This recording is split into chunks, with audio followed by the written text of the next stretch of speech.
Like it or not, America is becoming a bit more Texan every day. Texas is growing larger. In COVID era, the Lone Star State gained 471,000 people, almost as many as the population of Atlanta, Georgia. Over a third of all new jobs in the United States since February 2020 were generated in Texas. It's predicted that sometime in 2040, Texas will likely have more people than California. Let's see how Texas is becoming the most powerful state of America. Texas is where liberty lives. That's why the Lone Star State has led the nation in population growth over the last 17 years and continues to be a top state for job creation. Now that we've mentioned it, how did Texas earn the nickname Lone Star? Well, Texas is called the Lone Star State because of its flag, which has one star on it. It was chosen when Texas became its own country after breaking away from Mexico in 1836. Texas was on its own for 10 years before joining the United States. The flag shows how proud and independent Texas is, and that spirit of doing things on their own is still a big part of life in Texas today. With 38 members in Congress and 40 electoral college votes in 2024, making up about 15% of the total needed to win the presidency, this state is set to play a big role in national politics.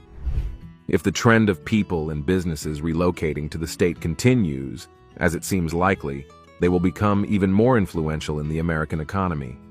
This influence will extend to shaping the country's approach to the ongoing energy transition, given that Texas is a leader not only in traditional oil and gas, but also in renewable sources like wind and solar. Moreover, as the demographics of America shift, resembling the current diversity of Texas where 60% of the population is non-white, the state's trajectory could offer valuable insights. One key lesson is that Texas leaders recognized early on the mobility of companies and people. Former Governor Rick Perry, for example, actively sought business opportunities in other states, and the current governor, Greg Abbott, has continued this approach. For the past 23 years, it has continually been California and Texas in the number 1 and 2 positions for the most populous states. However, Texas has been spending these past 23 years growing at a much faster rate than California has been. The impact of the COVID-19 pandemic emphasized the appeal of Texas, which swiftly exited lockdown compared to states like California. For the first time, California began losing people. Between April 2020, when the pandemic took hold, and July 2022, the state's population decreased by an estimated 500,000 people. That's because Texas has a lower cost of living, fewer restrictions, and ample land for expansion, attracting people and businesses. While Texas has provided some incentives for companies, much of its growth can be attributed to factors like the absence of state income tax, a business-friendly environment with less bureaucratic red tape, and a pro-business attitude. Despite criticism of the state's strong conservative politics, as demonstrated by Governor Abbott's attention-grabbing actions, such as sending undocumented immigrants to other states, these moves have not seemed to deter many from moving to Texas. It remains to be seen whether recent controversial laws, like the restrictive abortion measures, will have a big impact on this trend. However, it doesn't seem so. Texas teaches us some other important things. One lesson is that it's smart not to depend only on one thing. When the oil business had a tough time in the 1980s, Texas felt the pain. But instead of just sticking to oil and gas, they decided to do different things. Finance and property businesses grew, and each big city in Texas found its own strengths, like tech in Austin, energy in Houston, and finance in Dallas. This way, they didn't have to rely only on one industry. Another lesson was to be careful about spending. Texas used to have a government that didn't spend a lot of money. It didn't invest enough in important things like education and roads. But this lean approach almost certainly has its limits, which it would be complacent to ignore. The people moving to Texas have been better educated than native Texans and filled many of the higher-skilled jobs. The state is bound to invest more in its workforce. That is what it did in 1984, when a bill was promoted by Ross Perot, a businessman and politician. They changed how they spent money on education. This helped Texas grow in different ways, not just in oil and agriculture. Right now, Texas has a lot of extra money, around $33 billion, So it's a good time to invest in things that will help the state in the future.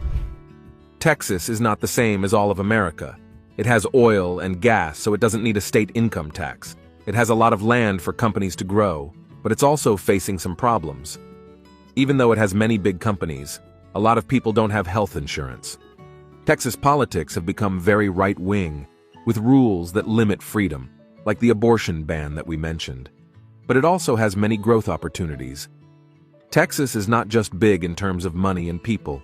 It is deep in the U.S. military-industrial complex, hosting a great portion of the nation's military infrastructure and bases.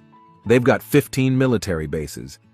These bases aren't just about soldiers, they're like big supporters of local businesses and job creators for lots of different industries. One place is Round Rock, where tons of military people live. It's like a hub for them, and the city is all about helping businesses grow.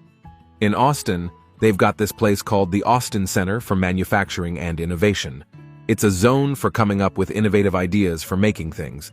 So, Texas isn't just about cowboys and oil, it's a big deal for making planes, keeping the country safe, and coming up with new manufacturing ideas.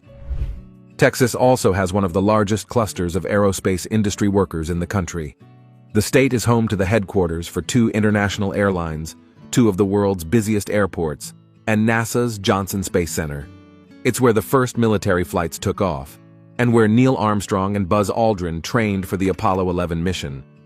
Now, despite all the missions on the moon, it is also becoming a hotspot for beach vacations. People from all over the world, like Canadians, Asians, and Europeans, are packing their bags and heading to Texas for some beach fun. Places like South Padre Island and Galveston are drawing in sunseekers with their beautiful shores. Rockport Beach is also on the list of many people. Texas is pretty awesome for many reasons. They have huge farms growing all kinds of stuff, and they're big on beef. The steaks and barbecue are top-notch. They're also crazy about country music and much into space science. When it comes to education, they really care about it. Sports are a big deal too, whether it's football, basketball, or rodeo. And of course, there's that classic cowboy vibe with hats, boots, and lassos. Texans are super proud of their traditions, always waving their flag high. Even with lots of new people moving in, it's the locals who stand out the most. They're friendly, love their history, and take a lot of pride in being from Texas. It's more than just a place. It's a feeling and a way of life.